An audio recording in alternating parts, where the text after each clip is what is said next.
दिल्ली के पूर्वी ज़िलों पर और पूर्वी क्षेत्रों में और साथ में पूर्वी हरियाणा, पश्चिमी उत्तर प्रदेश, कुछ उत्तर पूर्वी राजस्थान के भागों पर बरसात कुछ दिनों से थोड़ी बहुत हो रही है।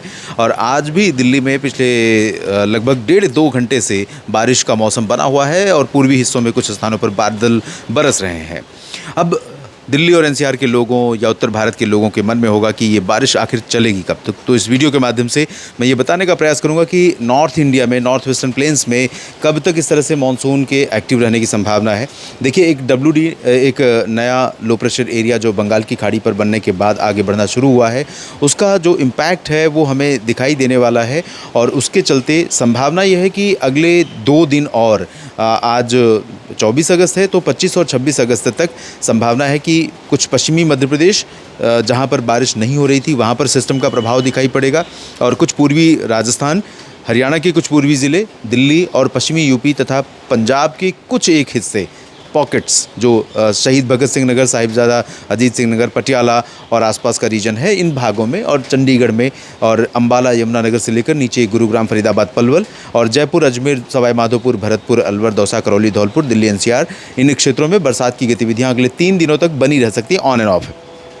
आज को मिलाकर आज 24 है, तो 25 और 26 तक भी संभावना है।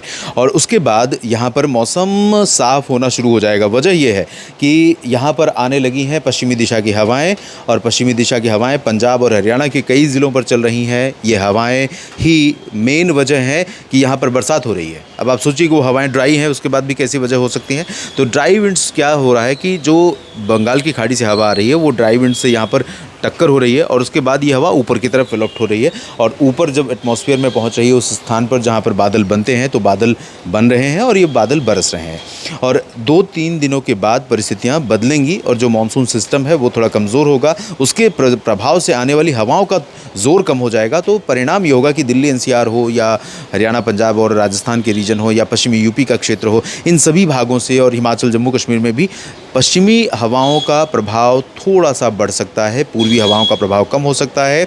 जाहिर सी बात है कि मानसून की जो एक्टिविटी है, गतिविधियां हैं, वो काफ़ी कम हो जाएंगी। लेकिन इसके बावजूद मैं आपको बता दूं कि अभी इस बारे में ये सोच लेना कि इसी साथ में मानसून क्या वापस लौट जाएगा और क्या ये जो स्पेल है, लास्ट स्पेल है बारिश का, मानसून की वर्षा का, तो मैं आपको बता दूं ऐसा नहीं है। क्योंकि बंगाल की खाड़ी में सितंबर के शुरुआती सप्ताह में भी मौसमी सिस्टम बनने वाले हैं, उसका भी असर सितंबर के शुरुआती दिनों में हमें दिल्ली एनसीआर पर दिखाई पड़ सकता है। चांसेस हैं कि 2 सितंबर से फिर बारिश यहाँ पर बढ़ सकती है। तो अभी 2-3 दिन, उसके बाद फिर गैप, और गैप के बाद फिर 2-3 सितंबर से बारिश की गतिविधियाँ बढ़ सकती हैं, और उस दौरान भी 2-3 दिनों का स्पेल चल सकता है।